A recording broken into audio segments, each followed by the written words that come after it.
Welcome to the Michael Shermer Show. I'm your host, Michael Shermer. Before I introduce today's guest, let me tell you about our sponsor, our advertiser, Wondrium, Wondrium, the former Great Courses, the teaching company, which I've been consuming and producing content for many years. And you've heard me talk about it before when they were just had the Great Courses and all their lectures that you could consume online. Now they have a streaming service that gets you access not only to all the great courses and their lectures, but also to other content like documentary films and series, and even projects like this. This is going to be my next one I'm going to take here. How to play chess. Lessons from an international master. Well, I know how to play chess. I played chess growing up like crazy. I belonged to a chess club and so on. And then I dropped it for decades, and then I started playing my computer right here, chess, and I've lost every game. And I have it on the lowest setting, too. It's pathetic. So I'm going to consume these 24 30-minute lectures. That's how it works. If you listen to them at 1.2 speed, you can get it down to about 20 minutes per lecture. And you can do the same thing by going to wondrium.com/Shermer to get your free 1-month trial. And you could try Chess One or any one of hundreds and hundreds of courses, content, films, projects, things like teaching units that you can teach yourself things differently. So go to wondrium.com/Shermer. That's WONDRIUM.com, wondrium.com/Shermer, SHERMER. And you get a 1-month trial. You can just keep subscribing if you like it. Why wouldn't you? What's not to like? You get all this free content online, readily available for one short, small fee every month. So check it out. And if you don't, you can always just cancel. All right. Thanks for listening. And here's now my guest. My guest today is Antonio Damasio. His new book is Feeling and Knowing, Making Minds Conscious. Antonio Damasio is university professor, David Dornsife Professor of Neuroscience, Psychology, and Philosophy, and Director of the Brain and Creativity Institute at USC, University of Southern California. He's the author of Self Comes to Mind, The Strange Order of Things, Descartes' Error, Looking for Spinoza, and The Feeling of What Happens. I've read all those books over the years. He's a big influence on my own thinking about thinking.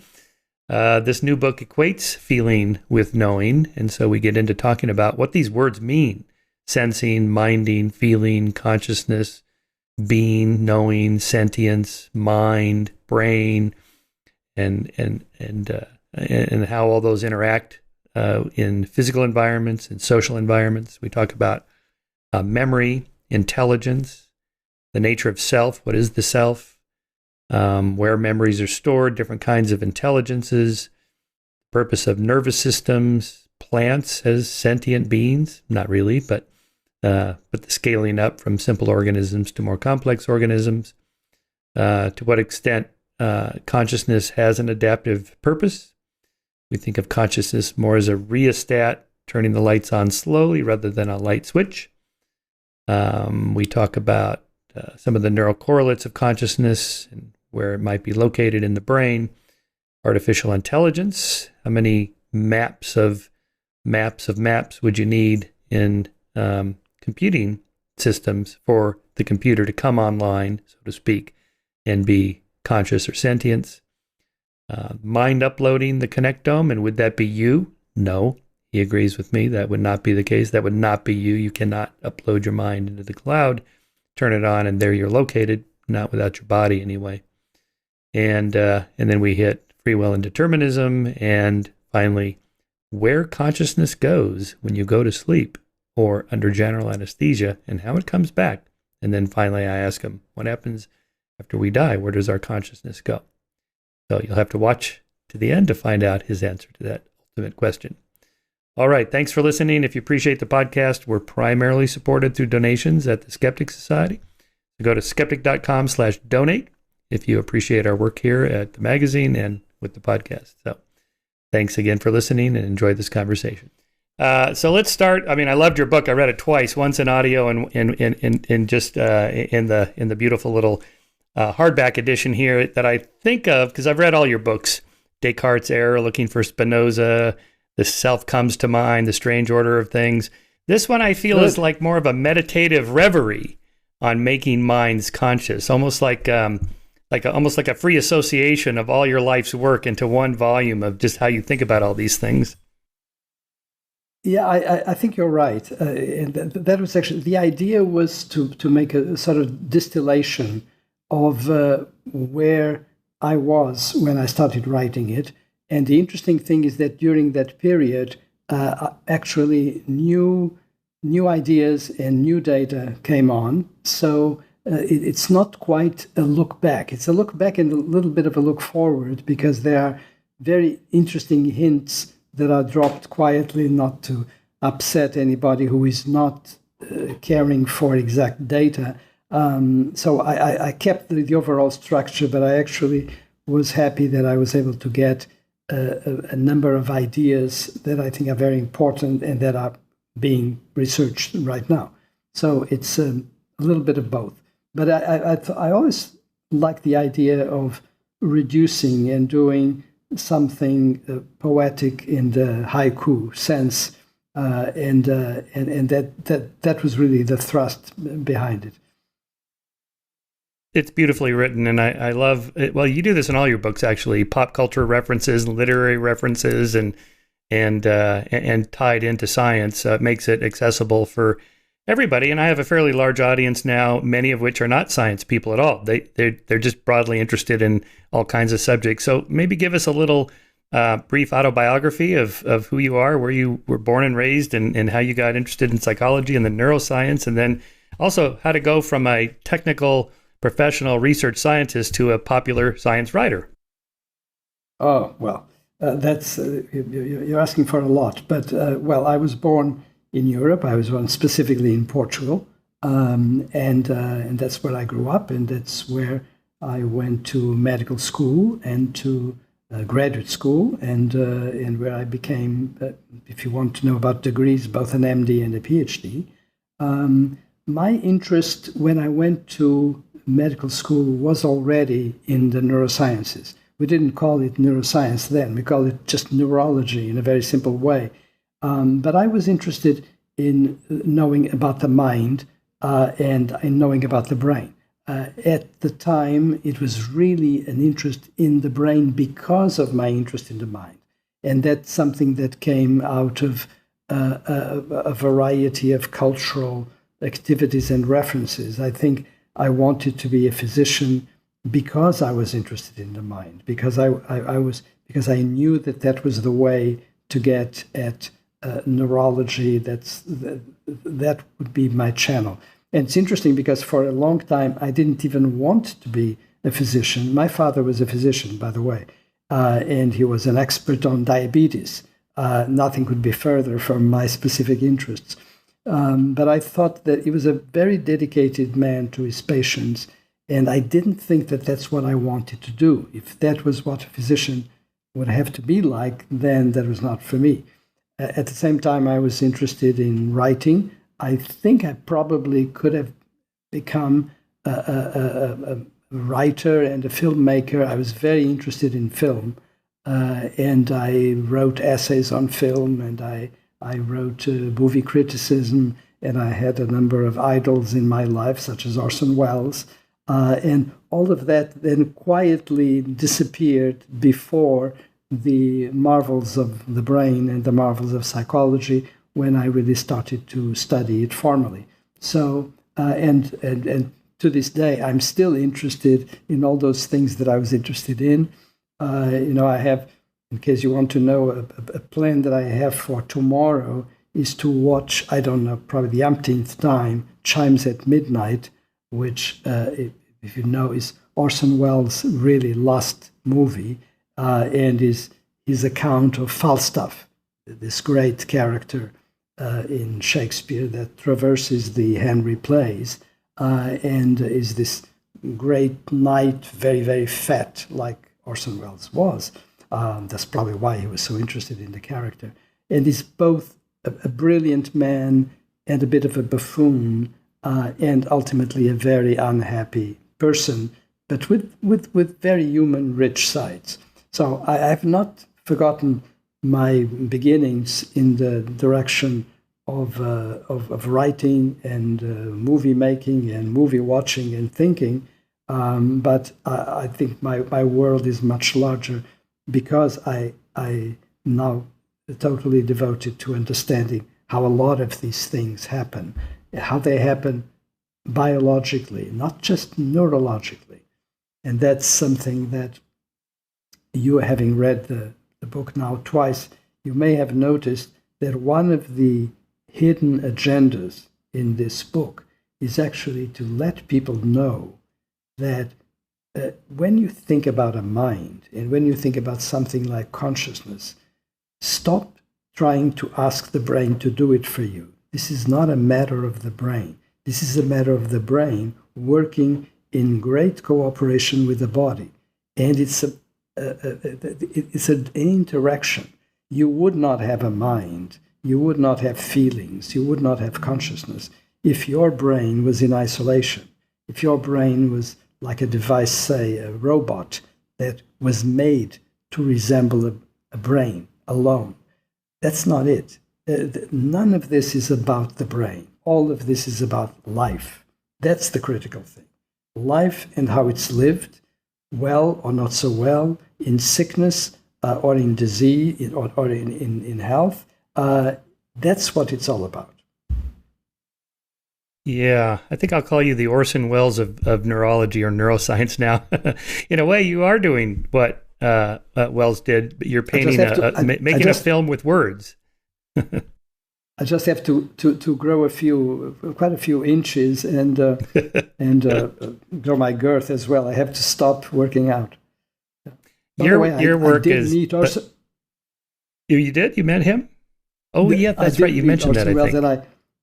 It was very funny because I've saw a couple of photographs of that, which I actually can't locate right now. And it was sort of on the news because it was very strange. Nobody could understand what this guy was doing, talking to Orson Welles. But I remember the photographs I saw. He's sort of like the double of my height, and of course my height in width as well. So it was absolutely lovely man. Well, my intersection with your work and the reason I've always been interested in it is, my life's work is to explain why people believe weird things, in a way, title of my first book. Right. And, for many people, anomalous psychological experiences are a doorway to the paranormal, the supernatural, altered states of consciousness, and so on. And the problem is that we don't have a good theory of altered states of consciousness because we don't have a good theory of consciousness yet. And so all the things you write about in all your books, and the new book as well, is, shows you how much we still don't know and how much depends on the interaction with our bodies and our environment. I'm fond of saying the mind is just a word we use to describe what the brain does. But, reading your work, it's like, no, that's too limited because you have the body and you have all these emotions that are part of the mind that are not just locked in the brain. Right. You see, you would not. And I think that if there's something that works in the new book, I'm always very skeptical, like you. I'm always very skeptical of things working because whenever I reread what I've written, I always find it wanting, and I keep changing and I'm never satisfied. But nonetheless, one of the things that I think works in this book is calling attention to the fact that if consciousness has a beginning, as a sort of inaugural event, it's feeling. And that feeling, contrary to the typical impression that people have, is not about emotions. Feeling is about the states of the body. Emotions is something different. Emotion is something that has to do with actions. It's really about acting. By the way, we judge actors very often on whether or not they are good at portraying emotions. Nobody cares for an actor that is portraying something non-emotional. Where you find your measure of the talent is whether or not the actor is crying or laughing or doing something emotive that is convincing. And convincing means that you really believe that that person is in a particular state of mind. But feeling is totally about the body, And it began that way. Now, of course, you can also have feelings about your emotive states. That comes later. But to begin with, feelings are about whether the body is in a state that's compatible with survival and continuation, or it's in some kind of misalignment that can produce overexcitement or underexcitement, can produce pain, can produce disease, and very critically, can produce things that we deal with every day without noticing. Hunger, thirst. Those are two very critical feelings. And what is that? What is hunger or what is thirst if not about the body? It is thoroughly about the detection by the nervous system and the report to your mind that something is lacking and that your metabolism has just registered a failure in the amount of nutrients that it needs to have to continue going the way it is.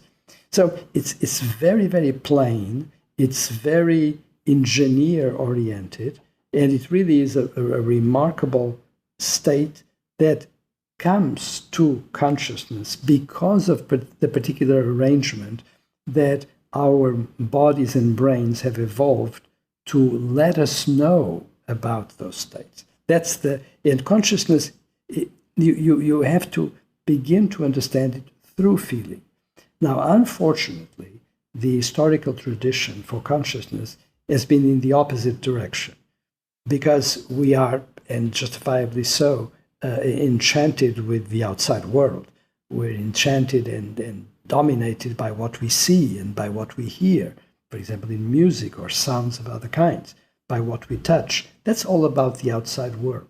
And of course, we perceive those things, and they dominate our life, justifiably, because you have to deal with what's around you, or you die. And because of that, you don't see this marvel that has been sitting there any second of your life, except when you are very deep sleep or in an anesthesia, and that is your body with its life. So life is ticking away, and feelings are like a continuous musical performance. It never stops. The only suspension of that state is, as I said, anesthesia. And by the way, it's a suspension of the conscious state, but it doesn't change life, because if you would change life completely, you would die, of course. So anesthesia does that, and certain states of sleep also do that. You're disconnected from knowing not just about the world around, but also knowing about yourself. It's just that the world around is so powerful and dominates us so much that we don't realize that loss of consciousness is not just loss of the outside world, is primarily loss of your inside world. And if you lose your inside world, then nothing goes. You know, the world outside has to pass through the world inside. That's the order of things. And of course, just to riff on a couple things. Just to riff on a couple things you said there. Have you ever seen this video? It's on YouTube of the actress Julianne Moore doing a kind of a sidewalk exhibition where passersby could draw out of a hat a little slip of paper that has a different emotion on it, and then she would just snap right into it. You know, like anger or sadness or any kind of emotions. And it was startling, just like in a nanosecond, she would just snap into this like tearful sobbing, totally believable. And then somebody would draw another one, anger, and then bam, she'd be angry. And you think, and it's like, oh my God, she's really mad at me. Just completely, I don't know what you'd say, just kind of living the actual emotion, embodying it. Right. So you have to agree with my characterization of emotion as acting. That's the supreme definition of emotion. You could say that's what Julianne Moore does in that. Yeah, you've seen that. Yeah, so it's a kind of a behavior. So let me, you use a lot of terms in the book. Let me just rattle off some of these. You talk about sensing, minding, feeling, being, knowing, mind, consciousness, sentience. and so on. I'm gonna just give me 1 minute, just a little seg into this problem that was solved when behaviorism gave way to cognitive psychology. But my first graduate degree was in experimental psych. I worked for Doug Maverick at his lab at Cal State Fullerton in a behavior lab. We had pigeons and rats. And, he trained under Doug Fatima, who trained under Herrnstein, who was with Skinner. So that's my lineage there. Anyway, when I was writing The Believing Brain, I kind of addressed this problem of language. And as you know, behaviorists just say, you don't know what's going on inside the skull. All we see is actions, behaviors, the behavior of the organism, as Skinner called. Anyway, so here's how I quoted Maverick explaining this. He says, I reject mentalistic explanations of behavior. In other words, attributing behavior to theoretical constructs that refer to internal states like understands, feels that, knows, gets it, figures out, wants, needs, believes, thinks, expects, pleasure, desire, etc. The reified concepts that students routinely use in their papers despite instructions that they could lose points for doing so. And then I continue, it isn't just the students who reify mind out of behavior. Virtually everyone does, because mind is a form of dualism that I argue in a later chapter appears to be innate to our cognition. We're natural-born dualists. So when you're using language like again, these words like feeling, knowing, consciousness, sensing, emotion, so on, I mean, how do you know what's going on? And I guess brain scans or whatnot. But again, we're observing, as you said, emotions are acting. It's kind of an act. Ultimately, that's what we know. So what we are doing is that, I think that the behaviorist position would be tenable sort of at the beginning of this great, long history of trying to understand psychology, trying to understand the human mind and behavior. And I can understand the skepticism if we go back 50 years. I can understand it if you go back even more, of course. But I don't think it's acceptable today, because we do have an enormous possibility of entering the human mind. And we enter the human mind to begin with. Forget about scans, forget about all the paraphernalia that I have here in this institute. We can go downstairs. We have a superb magnetic resonance machine. We have fantastic electroencephalography. We can do all sorts of studies that are obviously the modern capacities of neuroscience and of psychology. But you don't need to go there. What we have is the consistency of the reports that we all make. You can, with your intelligence and cultivation, describe beautifully what is going on in your mind right now, and I can do so. And of course, you do need, you're not going to ask that from a person who is completely uneducated or from a person who is very young and has not had experience. There have to be certain tools available. But the tools that you, Michael, and I, Antonio, have are sufficient to make an observation of the mind. Now, of course, people could say, well, that's biased because you're not seeing it clearly. Well, we're not seeing anything clearly. We see it the way we can. And we're constructing. It's not about seeing or hearing. It's about, in fact, constructing hypotheses about what is going on and then testing those hypotheses with the data that we have available, which happen to be more reports of what's going on in the mind. But the fact that it is in the mind and that you don't see the mind objectively the same way that you see a brain doesn't mean that it is less correct. That's just the nature of the beast. The nature of the beast is that we have this process that is given to us subjectively. It's available to ourselves, to our individuals, and at that moment is not available to others in the same way that it is available to us. So to us, it's available through the mind, through subjectivity, through experience, which is, I think, a beautiful word that describes what I'm aiming at. For other people, what they see is not your mind. They see the behavior that hopefully is connected to your mind. If you're not an insincere liar, a lot of the things you do are relatively well aligned with the things you think, unless you're expressly, as I say, lying or acting, which is a form of lying that is tolerable because it has an artistic goal. So in other words, I am all for the studies of the mind, and I don't think in this day and age, we should not have any excuses for being cognitive scientists. We are with absolute power, with good methods, and of course you have to recognize that there are limitations and that there are plenty of slips, plenty of ways in which you can make mistakes. But you can make mistakes with any kind of observation. If you're studying rats, you can make mistakes too. So it's not that if you're studying an animal behavioralistically, that you're immune to making mistakes. No, you can make mistakes anyway. This is how I think about the problem of other minds, namely, how do I know what you're thinking or feeling? And I apply the Copernican principle to myself. I'm not special. And if I see you're crying or you're angry, and I know what that feels like, and I know my brain's wired up the same way your brain is, it's a reasonable deduction to make that you feel what I feel without having to, transport my homunculus into your brain to know what that actually feels like.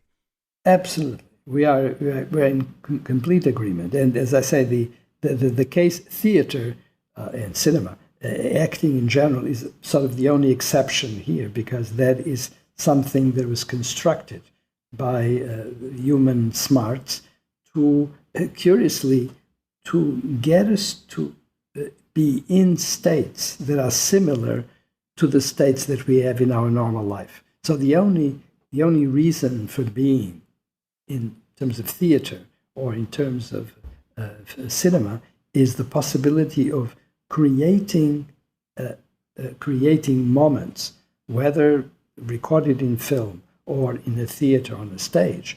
It's moments that make you feel about other people and make you think about yourself in similar circumstances, which is, of course, a very great cultural enrichment, and which, curiously enough, shows how powerful the human mind is, how real mental states are, to the point that very early on in the history of human cultures, people wanted to generate theater.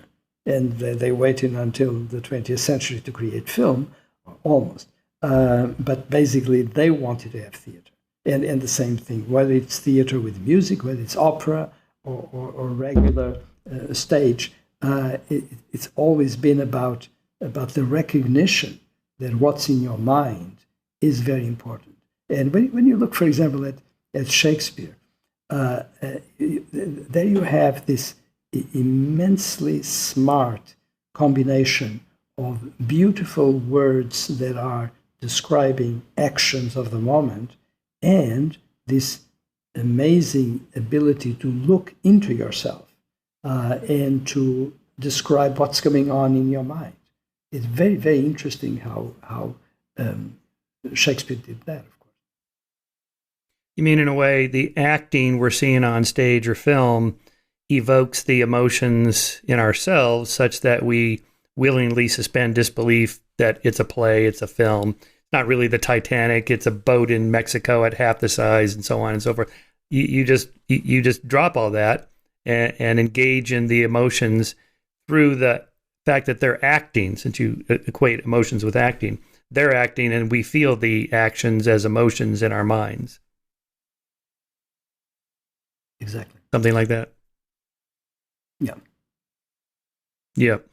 Let's go back several billion years. You start at 3.5 billion years ago, whenever the first single cell organisms were, say. And maybe it's, the degrees of freedom is pretty limited. Maybe the organism follows a chemical gradient toward what would be energy capture of some chemical, or it moves toward the light or away from the light or whatever. These are fairly limited, and it doesn't have a nervous system, but it obviously has some way of detecting its environment. Would you say that's kind of the beginning of feelings, or how would you describe those simple actions? I'm not sure that I understand your question. What's your question exactly? Well, so the question is, like, in the book, you go back several billion years, and you start talking about, in other words, you're kind of reverse engineering our own brains and going, okay, let's go back to the simplest possible organism. It doesn't have a nervous system, but it's still able to act and move. And so why does it move to the left or the right, or why does it follow the chemical gradient? And the reason is I think, if I'm getting this right from your book, is homeostasis, right? It's seeking to find balance in its own chemical balance, intracellular versus extracellular chemical balance, and it has to find some homeostasis there. And if I'm getting you right, the point of feelings and emotions are to push us to do something. You're thirsty, so you drink, but you don't consciously do that. You just feel an emotion. So you don't have to do any calculations, like how many calories do I need today? Well, I'll eat this banana, that's 120 calories. No, you just feel hungry. So this is the purpose of emotions, is to get us to act toward homeostasis. Right. So the interesting thing is that, of course, when you look at very simple organisms without nervous system, a lot of the regulation of the life of that organism, so the steps that need to be taken for the organism to comply with homeostatic regulation, to have the right rules and to be done, all of that is done non-consciously. So for example, if you take an amoeba, if you take a paramecium, you have very complex organisms that have a single cell, may or may not have a nucleus in that cell, and yet they're alive.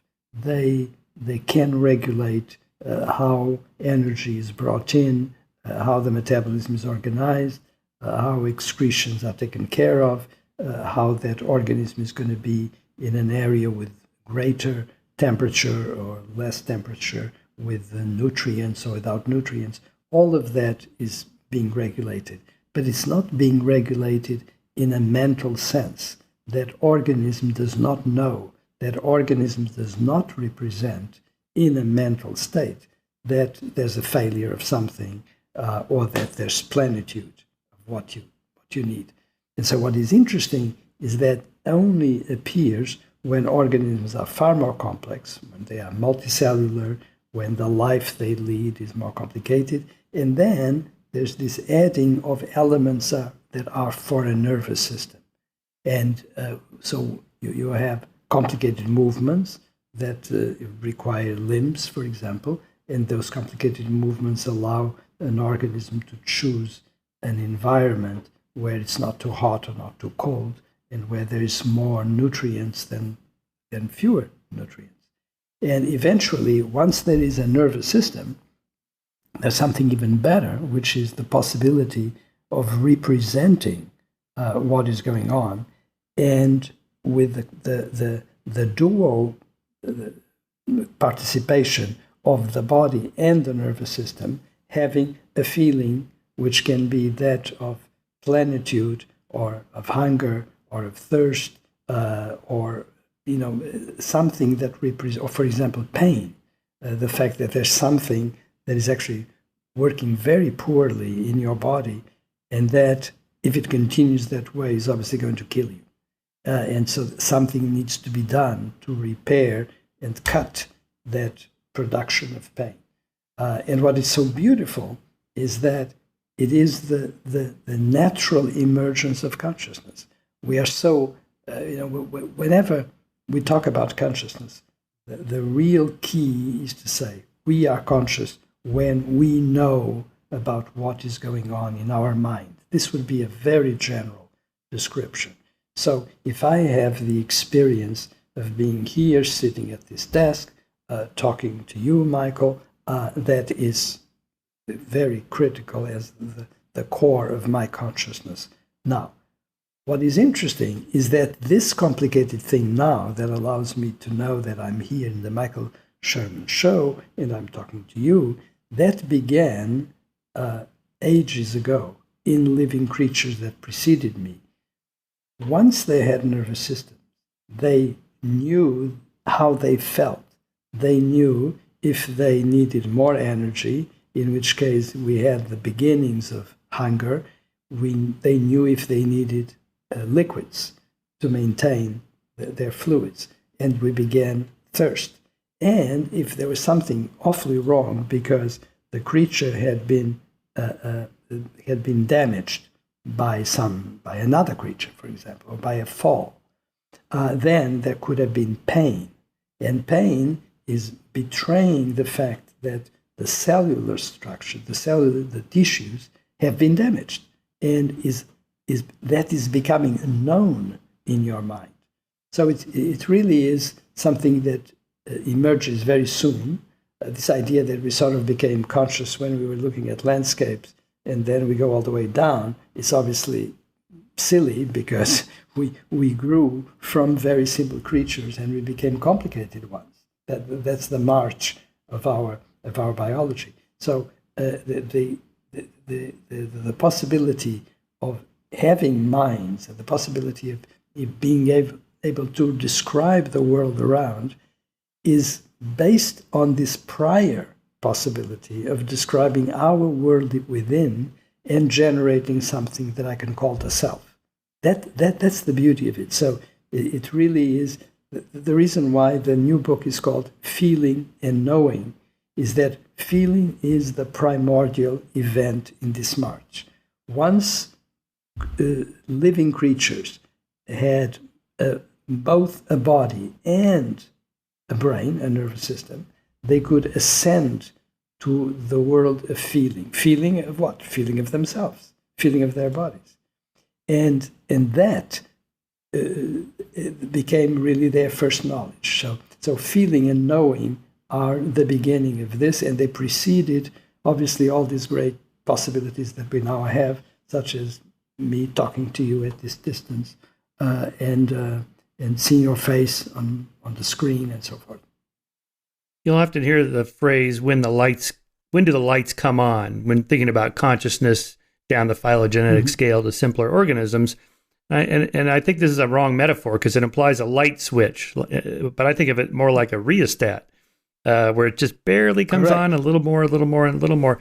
But if we apply everything you said at the first part of your last statement to plants, it seems like plants are kind of a primitive form of consciousness. They move toward the light and to the chemical gradients of where they can get nourishment. They communicate with each other by their roots chemically and so on. Although we would never, kind of in our folk psychology, think of plants as conscious or sentient, except for the New Agers in the 60s. but yet by your definition, at least maybe it's the most primitive form, or a kind of a basic form of consciousness or feeling or something, whatever the right word would be for plants. Yeah. And you write about that in the book. I would describe it as an undergirding of what then became consciousness. It's not undergirding. It's there. I mean, if you didn't have what plants have, you would never have what we have. But it's not quite consciousness. I doubt that there is a mental representation. And why I suspect that is because they don't have the cells that could do it. There's something quite particular about neurons, because neurons have the possibility of creating networks, and those networks have the possibility of creating maps. You see, right now I'm looking at your face on the screen of my computer, and you're looking at my face. And that is really a map. And it's a map that has all these pixels, and they represent different colors, different shades, different shapes. That is something that there's clearly an instrument for us to do it. It comes out of our nervous system at different layers and levels. And it has this highly evolved visual nervous system.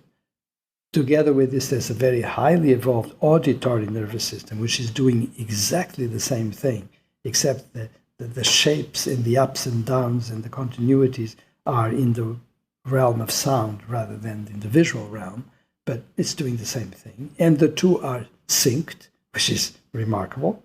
But there's nothing in a plant that can do that. The plant doesn't have the basics, doesn't have the engineerings that are necessary to create that. And we do through the nervous system. So I think that creatures that are not possessed of a nervous system can have extreme complexity. After all, they do have a life. They have good states, bad states. There's metabolism. There's homeostasis. There are all of these arrangements. But there's no possibility, Michael, it's like if you did not have the possibility of taking notes about our conversation. In a way, one simple metaphor for what's going on, exactly. You can make notes, and your brain is making notes. The plant doesn't have that. The plant just is. And it is, in a way, the general contour is very similar to ours. There's a birth, there's a growing up, there are connections to others, but all of that is done without the plant having a sense of self. We can project the sense of self. We can look at a beautiful rose and say, oh, look how marvelous, how happy that rose is. Well, that's, it's poetry. And not very realistic. It's poetry about what one might think about a plant and its life, but there's absolutely no scientific datum that can support the idea that the rose knows that it is happy about what's going on. But at sometime in our evolutionary history, animals started to be able to do this. So you use the metaphor of a map. I like your map metaphor. But how far can it go? Are there so you have like maps of your body, and so I know where my body ends and the table begins, and I can walk around it without having to be super careful because I have a sense of where I am. So there's a map in there of my body, and we know where in the cortex that map is located, and so on. But that also implies there's a map reader, almost like there's a homunculus reading the map. But what I think what you mean is that there's maps of the maps, and then a map of the maps of the maps, and then a map, correct, and so on. And at some point, that's exactly self-awareness comes into play. Yeah, but that's exactly it. And we build a self gradually to having those maps of maps, and there is a way in which we can create broader and broader surveys of what is going on in our mind. And not only that, we can calibrate how much we admit in the mind of certain sectors of all of this reality. So, for example, if, right now we're in the middle of this interesting conversation, and clearly I'm not thinking about my stomach or my guts. I'm not thinking if I'm hungry or not, because I am properly distracted, quote unquote, by our conversation. If you were boring me, and if you started talking to me about things that I'm not interested at all, I would start thinking, when am I going to have lunch? No pressure. I want to get out of this, and so you would change the allocation of what you're really paying attention to and what dominates, and that's the other thing. This would be good for your viewers and listeners. It's this remarkable portrayal of something that is extremely plastic and elastic. There is a continuous mind. Again, unless you're in anesthesia or you're falling in deep sleep, it's there all the time. And it's there all the time with a different occupation, with a different setting. So if you're going to have lunch, there is a setting that is going to be at least partially dominated by the food you're going to pick up or what you're going to eat and so forth.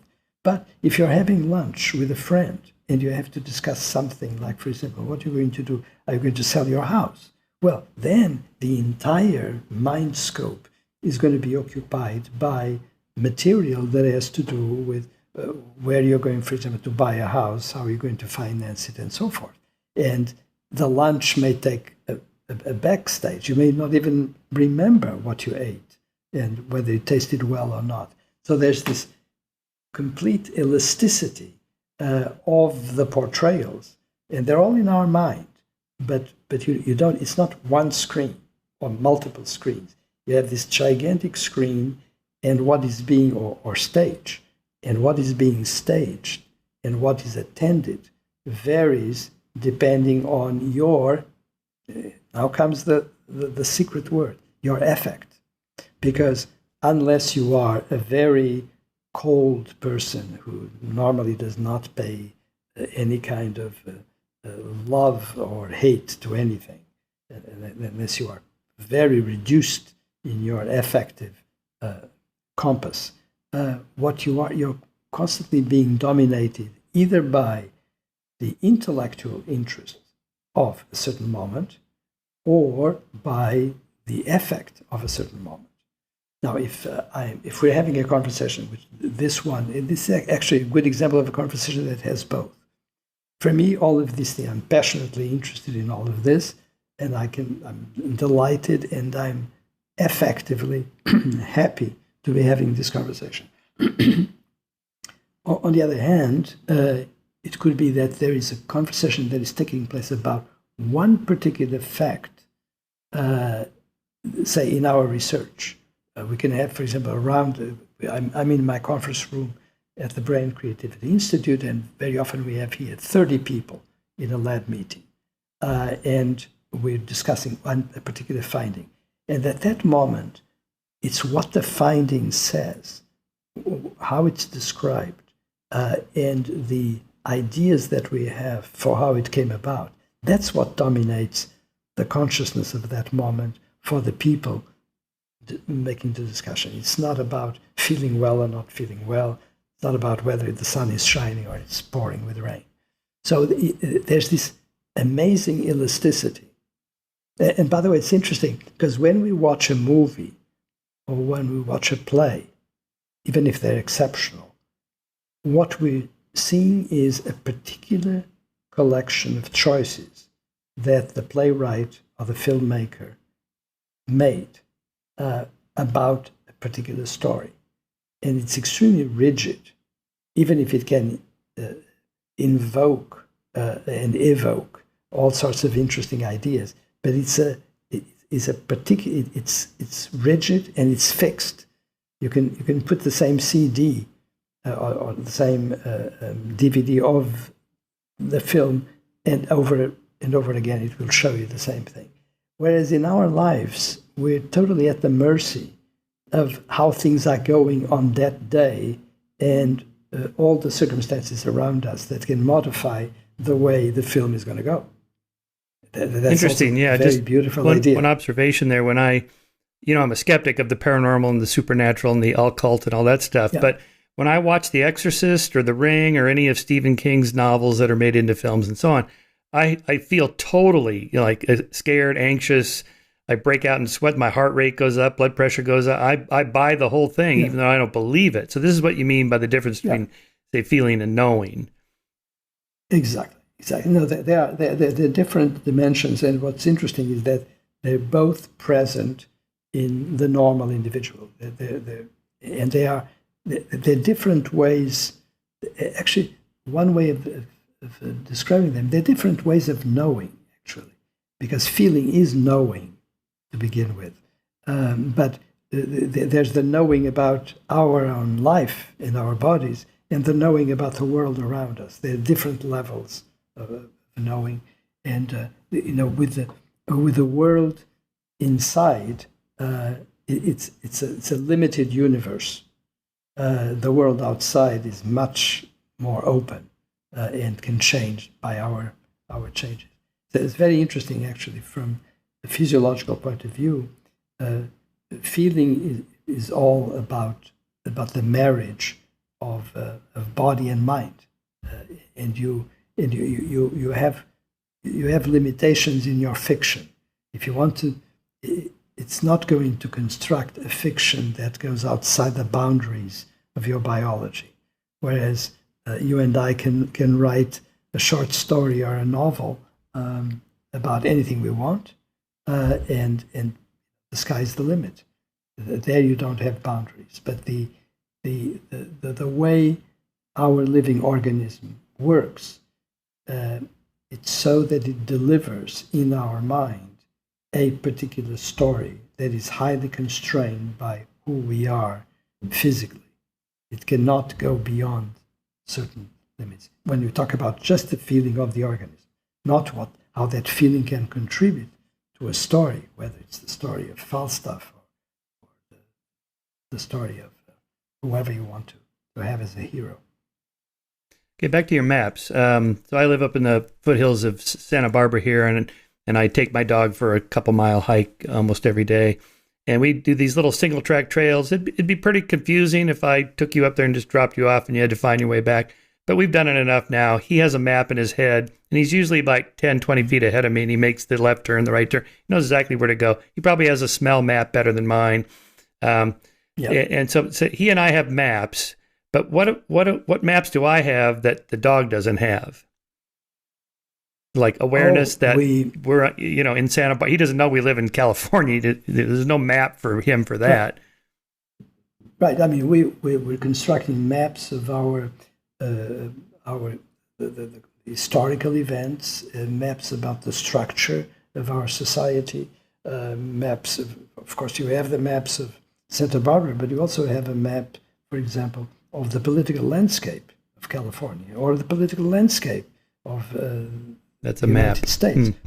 Or even a map. You can have a highly structured map of the universe right now. Actually, because of COVID,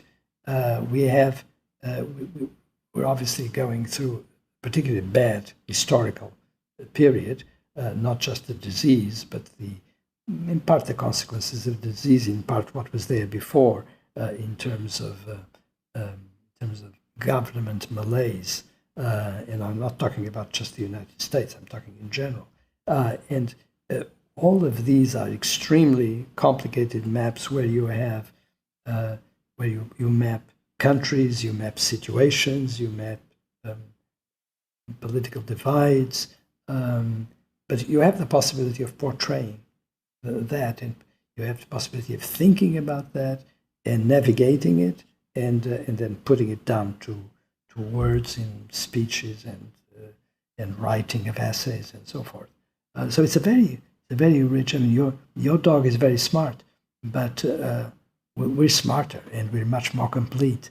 And the infinity of things that we can obtain is remarkable. But it's quite remarkable that to begin with, he knows the trail.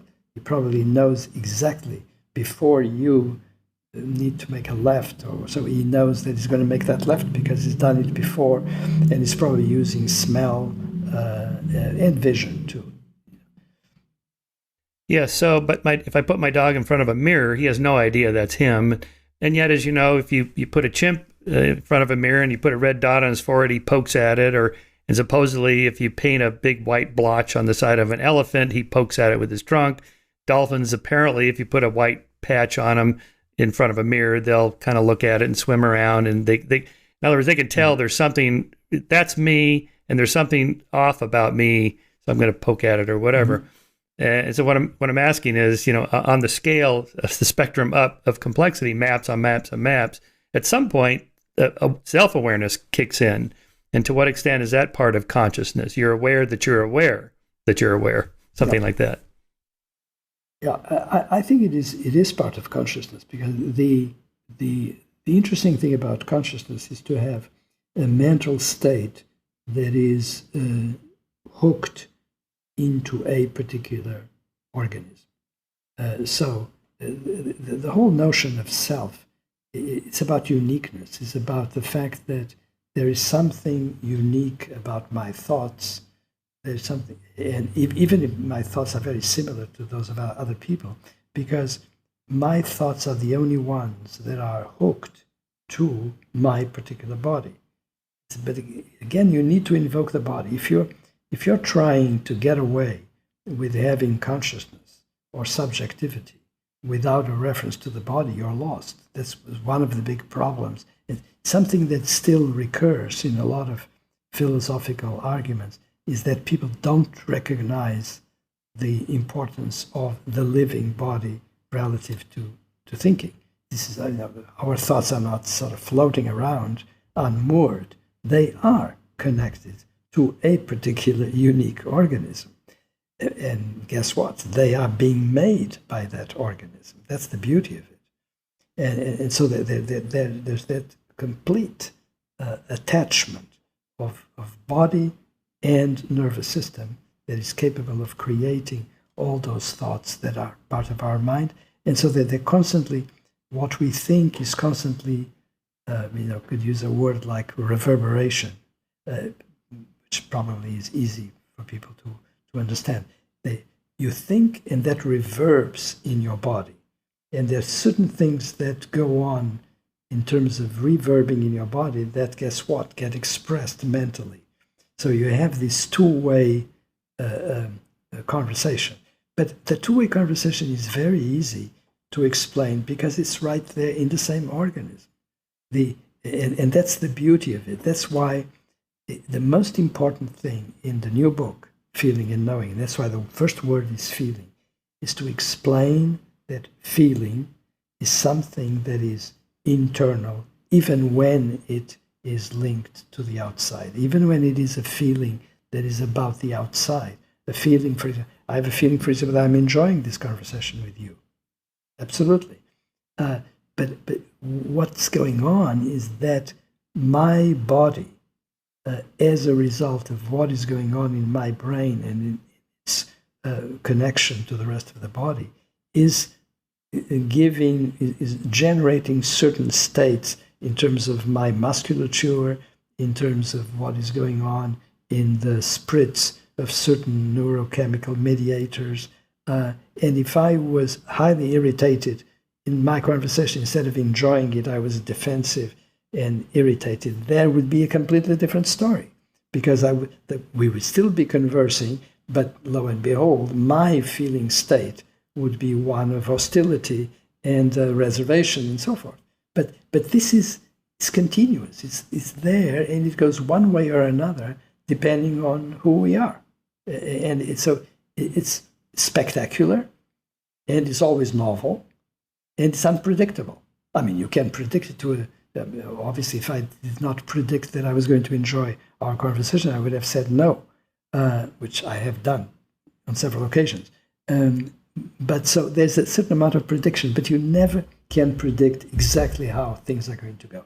That's the beauty of the moment. That's the beauty of experience in a particular moment. It's really quite a fabulous thing that we have, our own portable theater. So I'm hiking down the single track trail. I'm hiking down the single track trail, and all of a sudden I come around the bend, and there's a snake right in the trail, a rattlesnake. Yeah. And I jump back, and my heart rate goes up, and I grab the dog and run. And then I feel scared. Is that what happens? That the physiological changes happen kind of instinctively, and then milliseconds later, maybe 3 or 4 seconds later, I experience the emotion of fear and anxiety. Is that what's happening? Yeah, exactly. Yeah, because you're depending on the judgment that your brain, given its knowledge, is going to provide you with. So in your mind, once you see a snake, you picture danger. There will be some flashes of the potential danger if the serpent would come towards you and attack you. And that's going to produce certain physical states that are going to have to be induced, and they're going to generate certain muscular contractions, certain spritz, certain neurochemicals, and so forth. It's a very complicated concert that you're going to play there, and that takes time. And so that's why you may be surprised first, and then you get scared. You may not.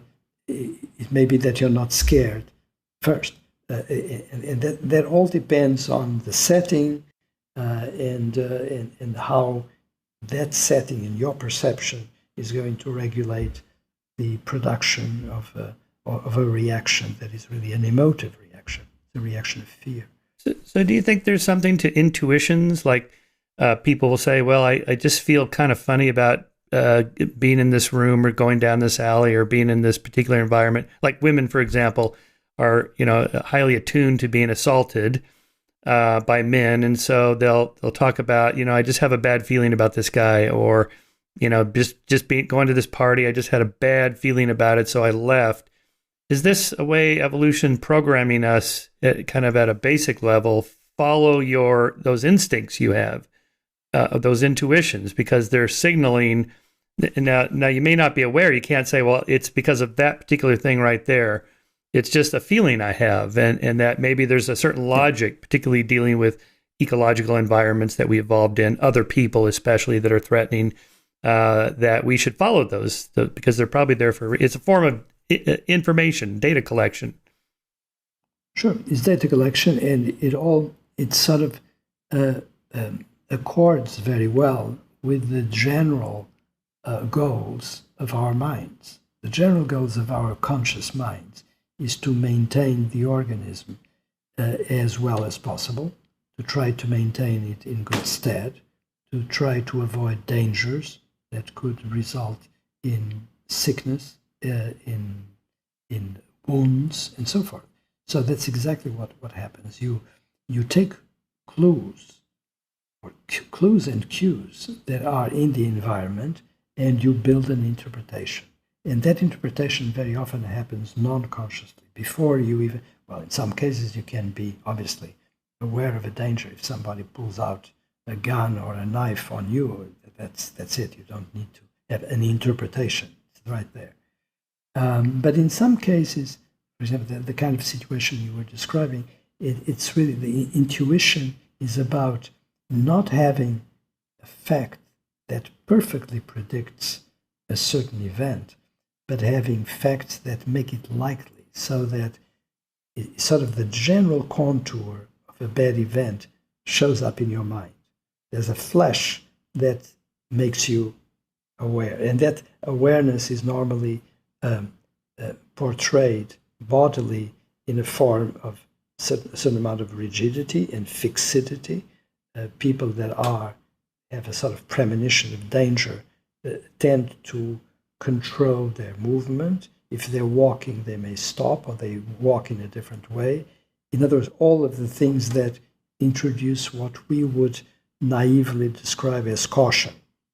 It is something that is, in fact, there's an alarm signal, and it's telling you to watch out. But instead of telling you watch out in those words, it's actually making you watch out gradually. And at a certain point, it may become fully conscious, and you're aware that there is a danger, that you should do something.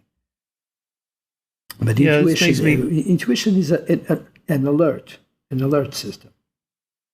Right, especially for, again, ecological environments that we evolved to be sensitive to. Our intuitions about probabilities are not good, like gambling and other things like that we fall prey to these cognitive biases. But, as Gert Gingerenzer shows, if you present these problems to people in a way that they're better at reasoning at, and it's this kind of Bayesian reasoning of probabilities of things happening based on the information I have so far, we're better at that than logic problems and puzzles that have symbols and things like that. So I think this feeling and knowing is such a nice way to think about the same way. And therefore the purpose of memory and intelligence is just think about memory for a second. This would be a kind of map, right? It's a map of stuff. It's like a historical map. This is what's happened before. Right. And then I'm going to use that to make predictions about the future. Correct. Yeah, exactly. We want memory because it will simplify your life.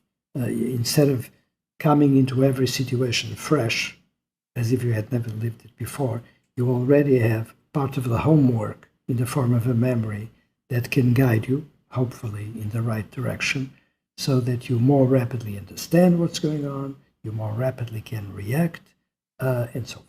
So that's one of the main goals of memory. Another main goal of memory, of course, is to permit social life. For example, now that I've been talking to you, I can associate your name to your face, and the next time I see your photograph, I will put in the name, and the next time I see your name, I'll picture you. So that memory has all of these. It's really a help. It's an assistant to simplify your moving in the world, and to make shortcuts so that you more rapidly can respond, so that every time that I encounter you, I don't need to be introduced to Michael Shermer once more. I know who you are already. So that saves time. Keep going. So you define intelligence in your book as the ability to resolve successfully the problems posed by the struggle for life. So would you see it as a way of engaging multiple maps, including the memory maps, to solve that particular problem based on what's come before in our environment or our social environment or whatever? Absolutely, absolutely. Now, the interesting thing, though, is that we know, and that's something I talk about in this book, as well as in the previous book, Strange Order of Things, we know that bacteria, who clearly do not have nervous systems, who do not have minds, and yet they're intelligent. How do I know that they're intelligent? Well, they will behave very well in terms of being in an environment, and guess what? If there should be, if the ideal temperature for their organism is 36 degrees centigrade, they will gravitate towards the place that is at 36 degrees centigrade. And if there's something that is at 20 and they will be frozen, they will move away from it. Well, that's intelligent, except that is what I call covert intelligence. They're knowing it, they're doing it, but they don't know they're doing it, or why. So, it's very beautiful to think that there are living organisms that have this capacity of acting according to their quote-unquote interests. And what am I talking about interests? Survival. The interests are defined by whether or not that creature, who maybe is apportioned by its genome, is apportioned, say, 3 days, and whether that creature is going to live 3 days or is going to live 1. And so the creature needs to be where the temperature is right, needs to be where there's a possibility of nutrients, needs to be in a place where there's not going to be damage to the structure. These are all intelligent things, but they're not known because they're not representable. The great thing we have, and many organisms before us, is that through a nervous system, we ascended to a new plateau, which is the possibility of representing what's inside and what's outside, and therefore being able to map out a way of making this operate even better. That's the big transition, is representing and knowing. And you can't represent or know, be conscious of, none of that, if you don't have a nervous system. The nervous system is the big discovery of nature, because with the nervous system, with neurons, you can make networks, and those networks can represent images or can construct images, and those images can serve to guide you. So it's really a remarkable development, but it is that transition that really marks the difference between what we are now and what bacteria are. It's really a big ascension in a different world, the possibility of representing, and you can't do it without a nervous system. Yeah, Dan Dennett has this analogy with termites in Australia, I think, making these huge, beautiful cathedral structures out of mud. And, some of them are like 20 meters high. Now, none of the termites have any idea they're making this beautiful cathedral structure. They're just making it to the thickness of the walls and so on all have to do with temperature regulation. And so his analogy is that this is what neurons are like. But at some point, if you have enough of these networks or maps on top of maps or networks on top of networks, they become aware that this is what we're doing, even though no individual neuron has any idea what it's doing. How does that happen? You create representations of representation. So you really ascend by making quote unquote the story more and more clear. You basically add description. So what those networks are doing is describing the inner state, describing the outward state, and describing the connection between the two. So it really is it's a little bit, I can think of multiple funny analogies, like Chinese dolls. These things just get sort of bigger and bigger in the richness of the representation. And at a certain point, there are representations that contain all the others. They're embedded. And that's how we come to make minds and to create these very rich representations. And it's so very interesting. Here we're going from, let's say we're going from quantitative differences, the number of cells in an organism or the number of nerve cells in a brain, scaling up. And then at some point, it seems like there's a qualitative leap. And it does seem that there's a gigantic leap between the other great apes and humans. Just go from my dog to the chimp and from the chimp to you and I. I mean, you could say, well, they're just more neurons, but at some point, it's not just more neurons or more. No. There's a huge leap in there.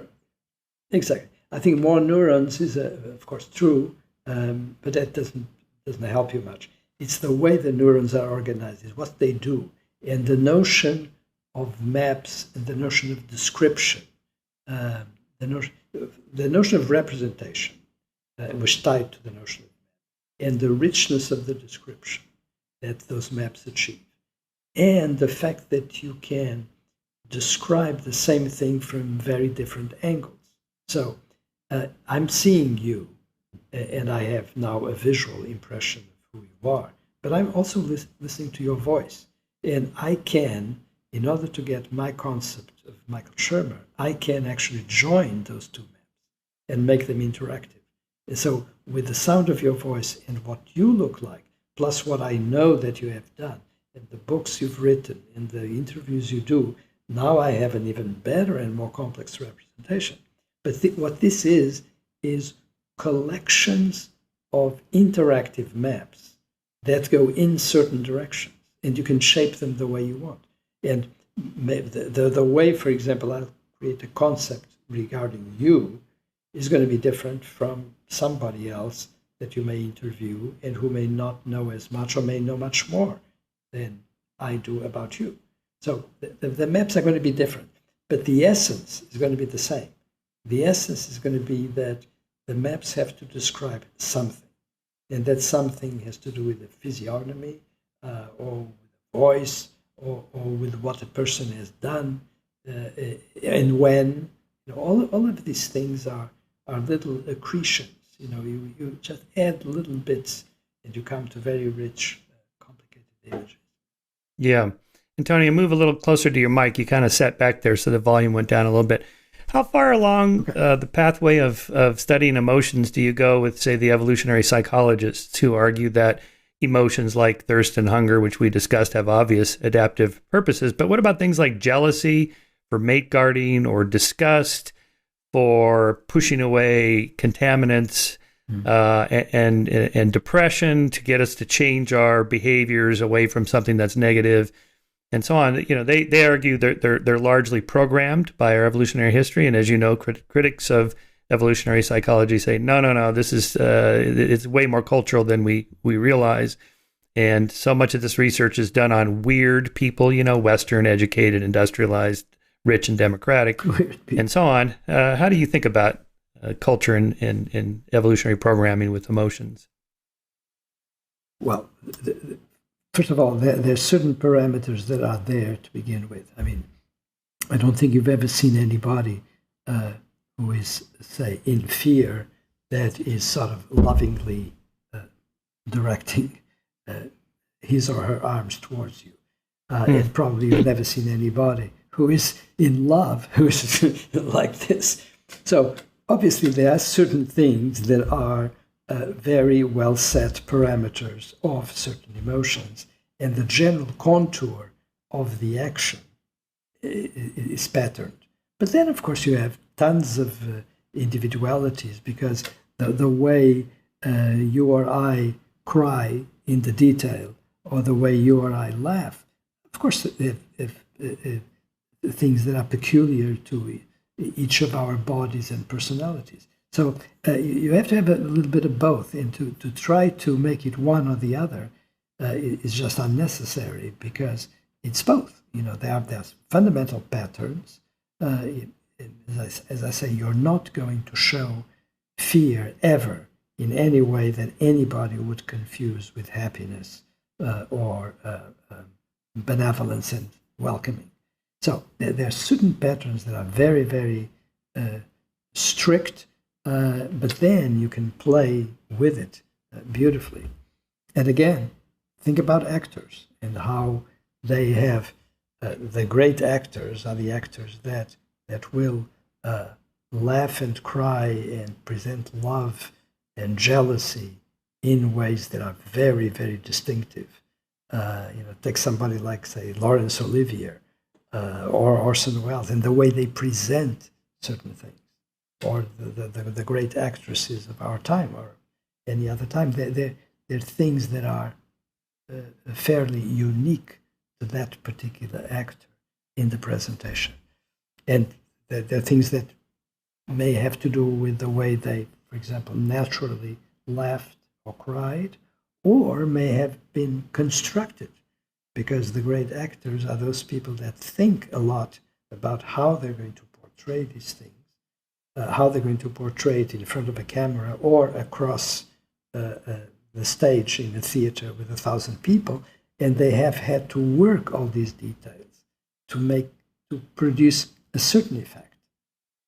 And that's, of course, the difference between great acting. That's like, I guess, method acting, right? Where you actually exactly feel the role. You believe it. So you're giving off all the bodily cues that you would if you actually felt like that, because you actually feel like that. Yeah. And of course, method acting at a certain point was very popular. But in the end, even if the methods of the teachers, the acting teachers, change, in the end, there's something that resembles all of them. There may be differences in details and how you structure a class, but there's an enormous amount of similarity. And our great attraction to film and theater, again, comes from how close they are to us. How close they are to us in the mechanics, and how close they are to us in what they can portray. And that's why no culture that is really rich has been without theater. Go back to the Greeks and Romans, and there was theater every which way, with or without music. Because music is another way of transmitting and representing the modulations of affect. That's what it's all about.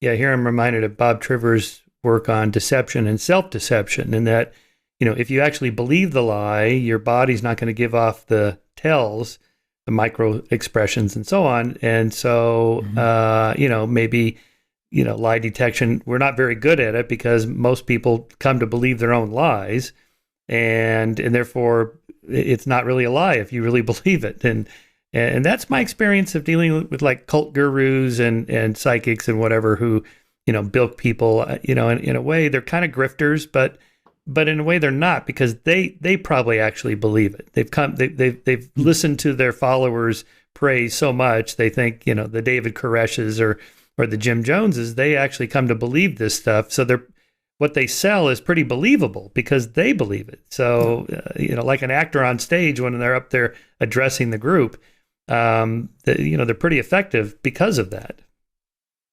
Yeah.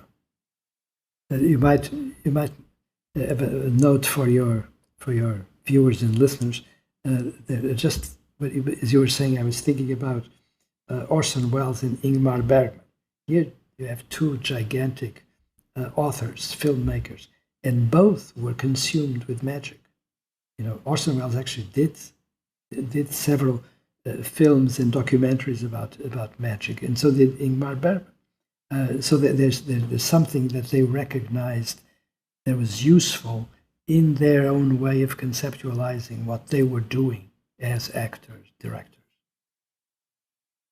Yes, well, magic's definitely a form of performance. It's entertainment. And like acting, exactly. The magicians have to work to really sell it and present it in a way that's just astonishing. Yeah. And it's one of the reasons why it's no fun to learn how they do it, because most of the tricks are so simple. You're like, oh, that's what you did? Oh, I don't want to know that. Yeah.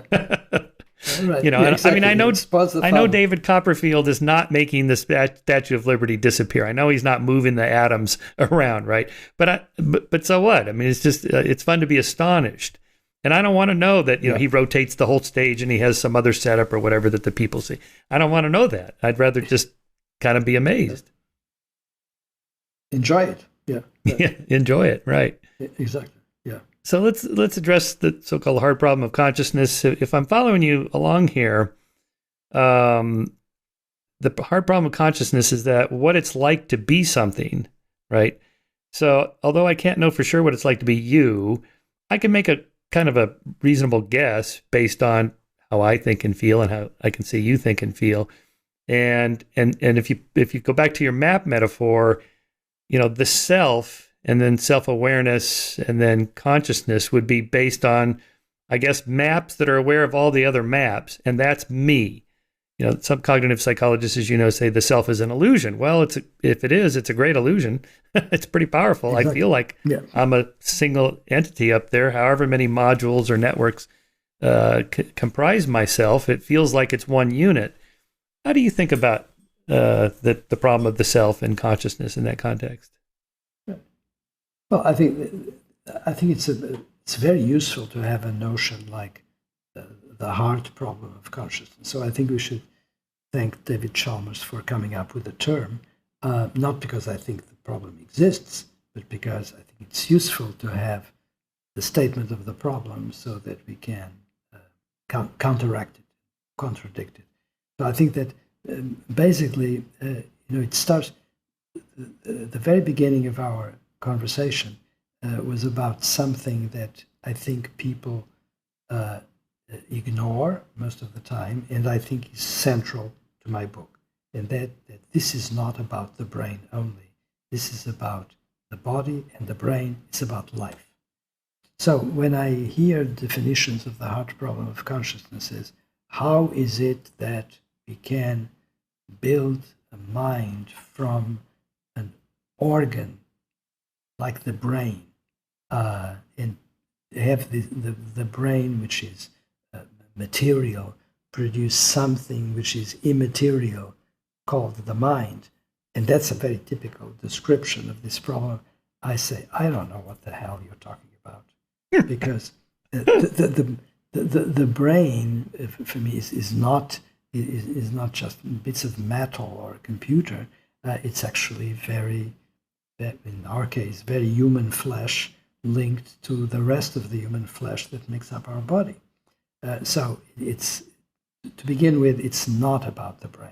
It's about this conjunction.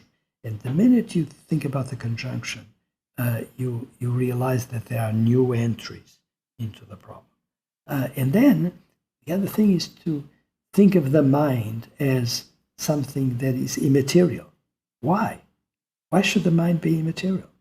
If the mind is being constructed, as we for sure know is the case, in networks of neurons that are, of course, quite physical, why should it be immaterial? It is patterns that are being generated with all of its physiology, and I don't think it's more immaterial than this computer that I have in front of me and where your face is projected.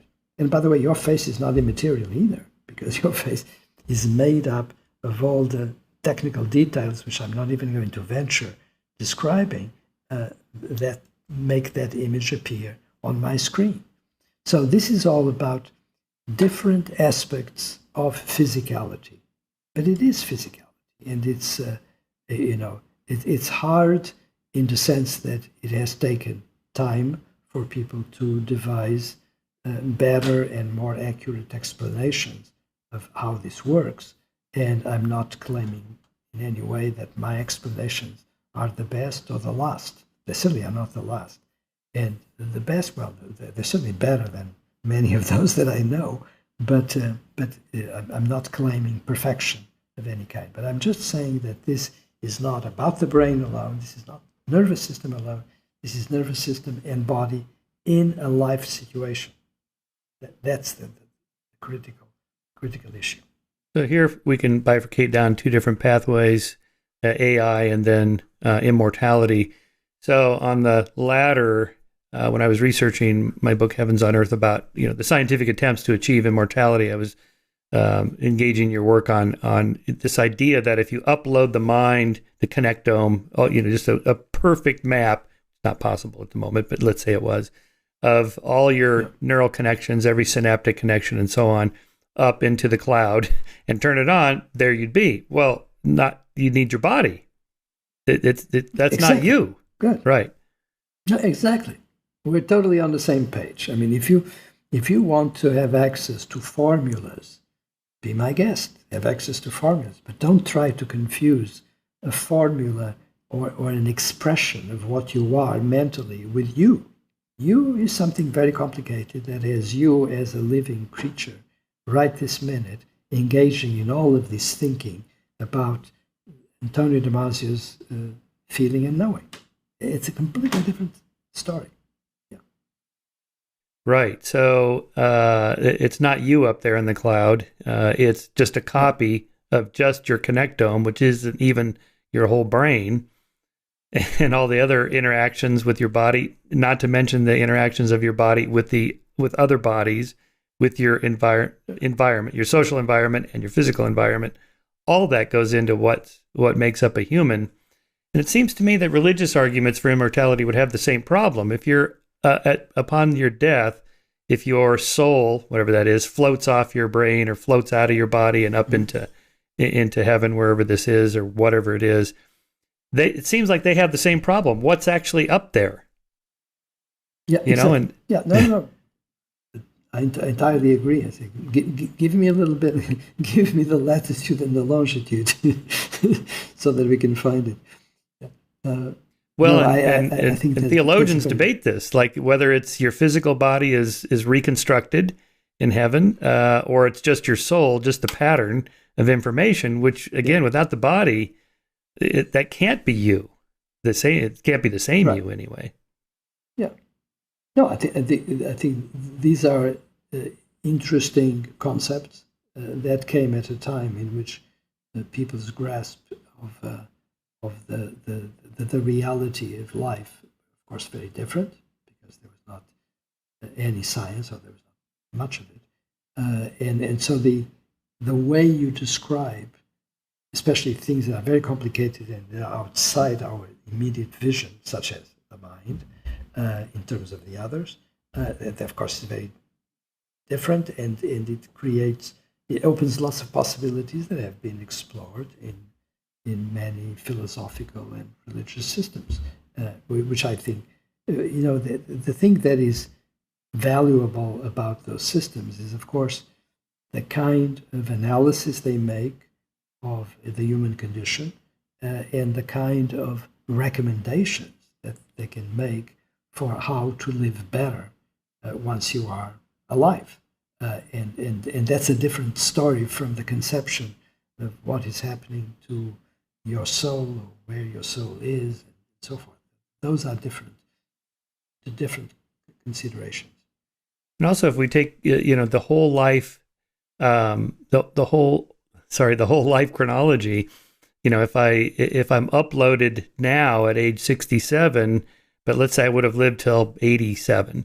Well, that's not the full me. I've just missed 20 years of whatever the memory patterns would have been. Or in the theological arguments, exactly. Some actually argue you're reconstructed as a physical body in heaven with God and Jesus or whatever. Well, what age? Well, they say, age 30 is about the right age, because that's when Jesus was crucified, and that's your ideal physical state. Well, but what happened to the 37 years of my life since I was 30? There's a whole set of memories there and patterns, and that's all gone. Yeah, it's just gone to waste. Yeah. No, that's strange. That's for sure. Yeah. But so then the other fork down to the AI route. How many, let's say, computer neural networks, whatever we want to call them, would it take for the computer to be sentient or conscious or whatever? Or is that even a right question to ask about AI and computers? You know the arguments, but how do you think about that? Sure, of course. No. Oh, I think that it's possible to create very interesting simulations of minds, and but I think that the basic situation of AI is very good to solve problems for us technically. To store memories, to manipulate symbols, all that is terrific, and I'm all for it. But the idea that it captures what we are in terms of a human mind, and we have to part company. And we wrote a couple of years ago a paper that you may know. It's published in Nature, Machine Intelligence, that was written with a colleague of mine, Kings and Men. And what we talked about is the possibility using something called soft robotics of making, giving a sense of the vulnerability of an AI gizmo. In other words, a robot that instead of being perfectly incorruptible, perfectly indestructible, would be vulnerable. It would be vulnerable to the things we are vulnerable. And where are we vulnerable?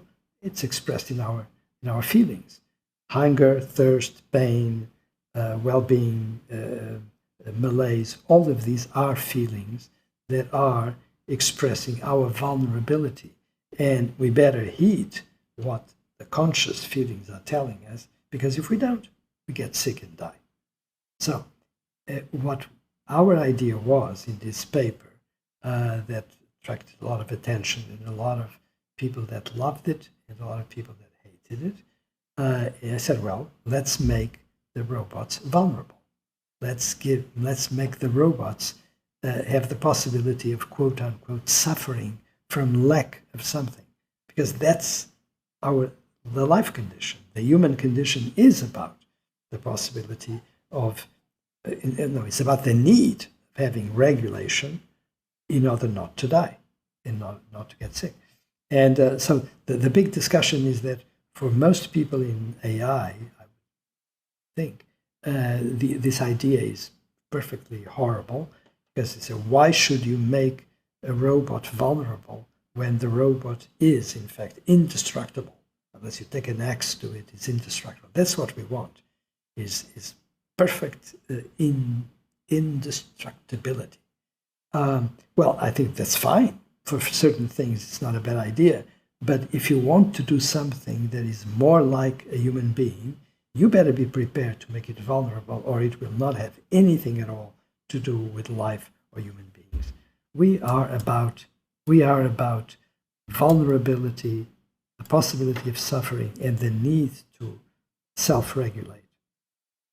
You mean you want to give it emotions? Like poor Data on Star Trek just didn't have emotions. So exactly. They got an emotion chip, so he could learn to tell jokes and feel love and things like that.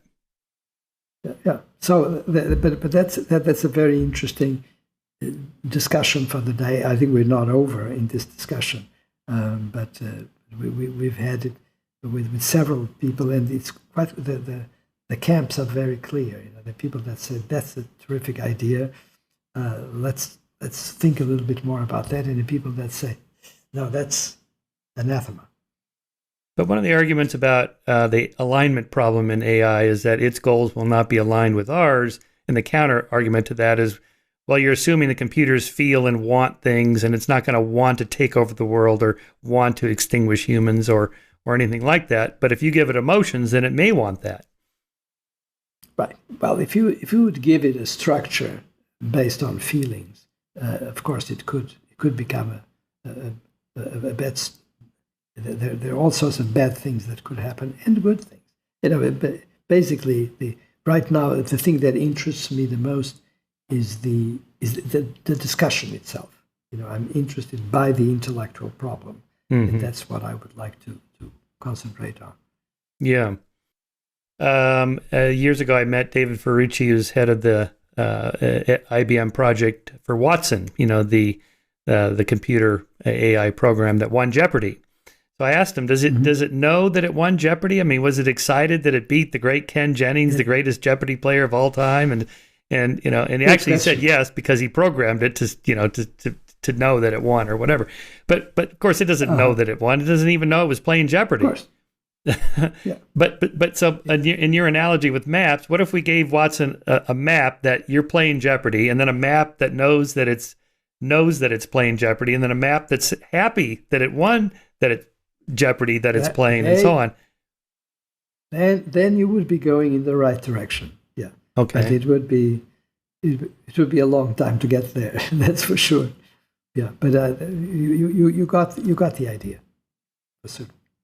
Right. So computers could be conscious and sentient if they had enough map program, enough neural networks. Or whatever. Exactly. Yeah.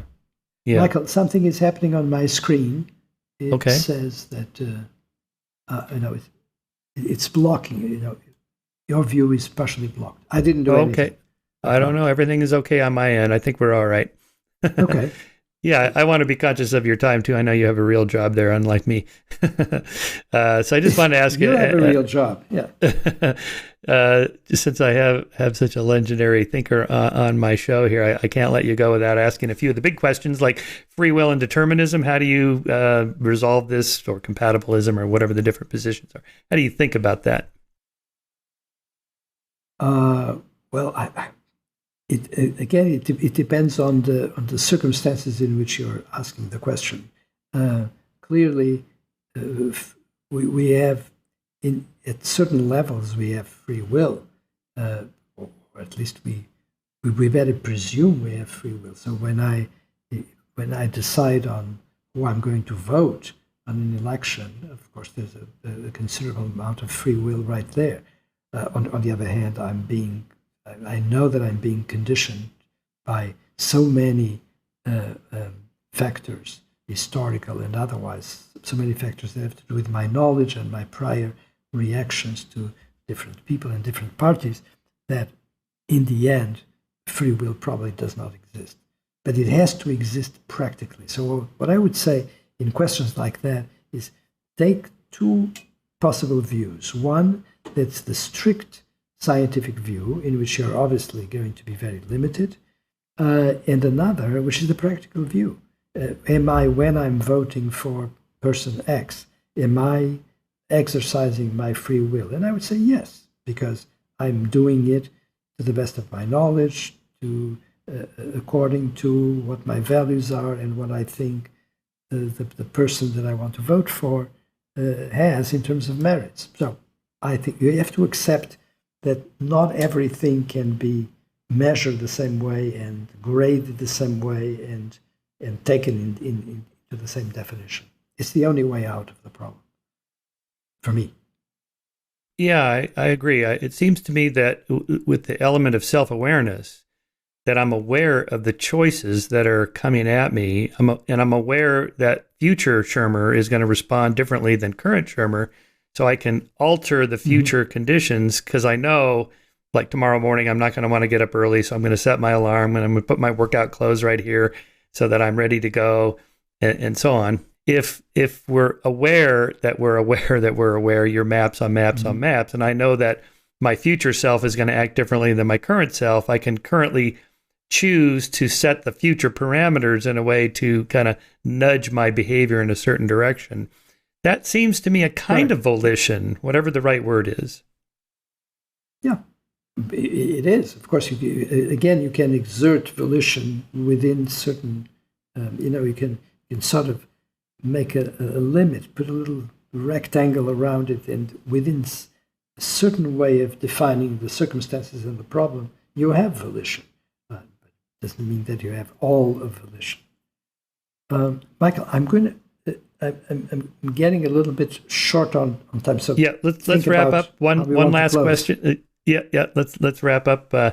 Where does consciousness go when I go to sleep or when I go under general anesthesia, and how does it come back? And where was it? You turn it off. You turn it off. So when in certain forms of anesthesia, for example, you make the process impossible. So you have this enormous complex chain of events that need to feed into each other for consciousness to exist, and you manage to disconnect it at a point that makes the entire thing stop. The same way that if you cut the electrical power that would start your engine, your car may be functioning perfectly well, but it will never start. You have, with different forms of anesthesia or sleep, what you have is ways of disrupting either the very process at low down, or the way in which you would register the process mentally. So, but in any case, what you do is not that you destroy it completely. You interrupt temporarily the possibility of making it. So think of anesthesia as a way, or certain grades of sleep, a way of temporarily removing the possibility of having consciousness without destroying the structure, without you just affect the functionality. Actually, analogies with things like power that you disconnect with a switch, things of that sort, are actually quite tolerable because they're not far from the truth. That's the answer to your question. So with death, it just never comes back on because there's no more platform for it to come on. Correct. Is there any chance that our consciousness can continue on elsewhere after the death of our bodies? If consciousness in the way that we can define based on psychological observations, on theorizing about those psychological observations, and on the basis of the biology we know of body and nervous system, I would say no. But if something exists that is equivalent in terms of the structure and the function, I would say why not? Except I just don't know what that would be. Well, maybe we'll find out in the next life. Antonio, thanks for coming on the show. Thanks especially for your work. You're one of the most interesting writers and thinkers today. So I really appreciate you taking the time. Well, thank you very much for talking to me. I enjoyed it. All right.